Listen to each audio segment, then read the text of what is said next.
Hello everybody, hope you're doing fantastically well. Apologies for the different camera here and all this sort of stuff. We are in a little bit of a different environment today. And yeah, I hope you're all doing fantastically well. Make sure you're liking and commenting as well. Let me know your thoughts on the transfer news with Leeds United at the minute. We will have another World Cup Leeds coming up very soon. Tyler Adams has been absolutely burning through the World Cup, arguably one of the better players. Should be in team of the tournament if he carries on at this level. And yeah, unfortunate for Rasmus Christensen, he bows out of the cup alongside Dan James as well. So yeah, we've still got Brendan, we've still got Tyler in there, which is great to see. But we're going to be talking about transfers today. We're going to be talking about Matthias Klich, Adam Forshaw, Joe Gelhardt. Let's start with Joe Gelhardt. I think it's a prevalent one to discuss. Looks like there's loads of championship clubs apparently just gearing up for Joe Gelhardt in the January window. Would I be completely against that? Probably not at the minute. This is two consistent coaches now where Joe Gelhardt hasn't been the favoured player, hasn't been the favoured choice. And you've got to read between the lines here and think to yourself, is he going to be a regular for Leeds United? Is he going to be able to stay fit and be dependable and reliable for Leeds United? I'm not 100% sure. So listen, if Gelhardt is to go, Leeds 100% need to bring a body in, especially if it's just on loan. If we're not, if he's not leaving on a permanent for good money, then, Leeds are almost losing out anyway. If we're just letting him go out on loan and not bringing anyone in, it makes absolutely no sense to me. So hopefully we've got a striker in line. Not heard any rumours of strikers really at the minute. I've heard of midfielders. We're going to get onto that in a little bit. But discussing midfielders, let me know what you think about Joe Gelhardt. But discussing midfielders, Matthias Klich looks like apparently he's got 8 to 10 clubs looking at him in the European sphere, which makes a lot of sense. It's going to be good value for money. He's played nearly 200 games for Leeds United and he's played Premier League level as well now for the best part of 2 or 3 years. So I understand why there are clubs looking at Matthias Klich. If they can get him for a valuation under 5 million, it's going to be good for that club. It's going to be good for Leeds United. Thank you for your service, Matthias. You've been excellent for Leeds United, but it is time to move on. Time to regenerate. Time to innovate with this side, time to, recycle some of the players that I think are done at Leeds United and bring in better European pedigree. Adam Forshaw, another one on the list. Apparently there's a couple of championship clubs looking at Adam Forshaw for a January transfer. Again, a great move. It's not all about bringing players into Leeds United. It's getting rid of players that are going to be, it's going to be effective getting rid of these players off the wage bill. It's going to be effective getting rid of these contracts. It's going to be effective making room for better players to come in and help with the evolution of Leeds United. So great news there for me. So two players who should be leaving Leeds United. It's the right time for them to leave Leeds United. It should have been for me a year or two ago for both of them, but it is what it is. Now, moving on to more positive news in terms of Pascal Struijk, one of the best players at the club. This is what Leeds need to be doing. This is what Leeds have done very, very well today.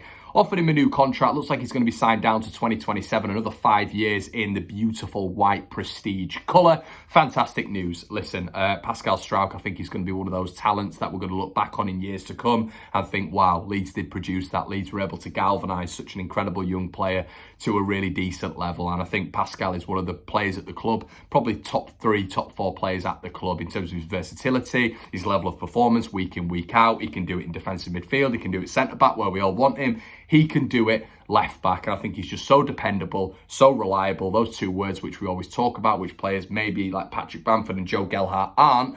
Pascal Struijk is those two words encompassed in one player. So fantastic news that we've got that over the line.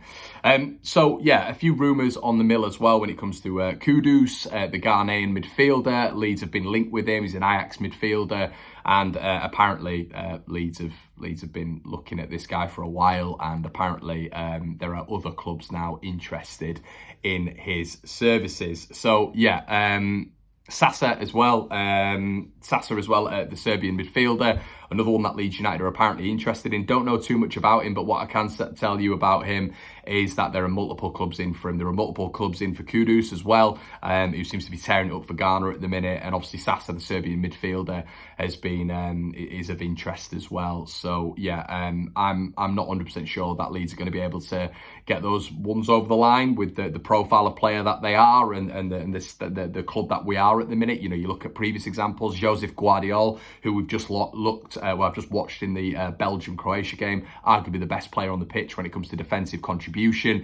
You also look at players that we've gone for in the past, like Matheus Cunha, Rodrigo De Paul, Charles de Ketelaere, all these players whose profile, whose name is so high, but there's no point in Leeds chasing. Rafinha was a flash in the pan. That was one that I don't think Leeds will be able to do again. And I do understand why Leeds are doing it. We're trying to get these players in So obviously they can perform for Leeds United, numero one, but numero two is that we can sell them on for good value. And that is why everybody best believe that Leeds United are investing heavily in the youth. It's because when they don't work, we're trying to generate that undergrowth when it comes to the youth system into a profitable system where A, you either perform for Leeds United and you're able to get in the first team, or B, we sell you on for good money. We buy you for less, sell you for more. It's an intelligent business plan. You look at Man City, you look at Chelsea, those are the clubs, Chelsea in particular, who are able to generate immense finance from their youth setup. So Leeds will probably try and develop that. And when you look at players like Sonny Perkins, Joe Gelhardt, Sam Greenwood. However, when you look a little bit higher, when it comes to the first team, I think Leeds have got to be a little bit more realistic. We can have players like Sasa, we can look at players like that, we can look at players like Kudus, but there are going to be, if they're the standout players on the pitch, if they're getting in team of the weeks, if they're, getting player of the matches in their respective games, there are going to be a lot of big clubs looking at these boys, a lot of big clubs. So I think we've just got to taper expectations a little bit, and we can go for them. Of course we can. Listen, I'm not a recruitment guy, but we can go for them. But can we have an option B? Can we have an option C for Leeds United really to be, able to hone in on in terms of just a transfer? Because, yeah, that's going to get us over the line in the end. And I think right now, I'm seeing things that Leeds are, lining up certain players. Leeds are looking at certain players. That's great for me. That's what I want to hear. I want to hear Leeds lining players up, because we can't go into this window blind. As I've said multiple times, there is a severe likelihood that Leeds United, now 2 points off the relegation zone, this World Cup's going to end, the realism's going to kick in a little bit, and we have got Newcastle away and Manchester City at home. 2 games which are the top 3 sides in the Premier League. It's going to be immensely difficult to be able to pick up points there. I'm not saying we can't, but it's going to be very, very difficult. So there is a likelihood, because teams below us have better fixtures, that Leeds are going to be in the bottom 3 come January. So when we come into that mode, when we go into those 30 days, we need to have plans in place that are going to elevate Leeds United out of that bottom 3, and hopefully are going to be able to secure a mid-table finish. Who knows? But that is all dependent on the club. That is all dependent on recruitment. That is all dependent on maybe leaving our egos at the door a little bit and going for those players who maybe don't have the flashy names, maybe are not Hollywood. Maybe those players can be effective for Leeds United, and we can get them done quickly and efficiently, which is something that we have to do in January, because football still continues in January, and these players need to come in, and that transition has to be seamless into this Leeds United side and into the Premier League ultimately. So I'm going to leave it there, everyone. What do you think on the rumours today? Talk to me about Adam Forshaw. Would you keep him on? Matthias Klich, is he a leader that we need to replace? Joe Gelhardt, what are your thoughts on that one? Would you let him go? Would you keep him at the club? Do we need to replace him? Would you sell him on for a transfer, or would you sell him on loan? What would you do? Would you bring Charlie Cresswell back? There is that option, obviously, in this January transfer window. And players like Sasa, players like Kudus, would you bring them in at this moment in time? And do you think Leeds United need to be shopping a little bit more realistically? For me, at this moment in time, it seems that Leeds United are always attractive, which is fantastic in terms of the scouting network that Leeds have, in terms of Leeds looking at these players. That's absolutely immense. But let's have an option B. Let's have an option C as well, and not just blow our load on these players.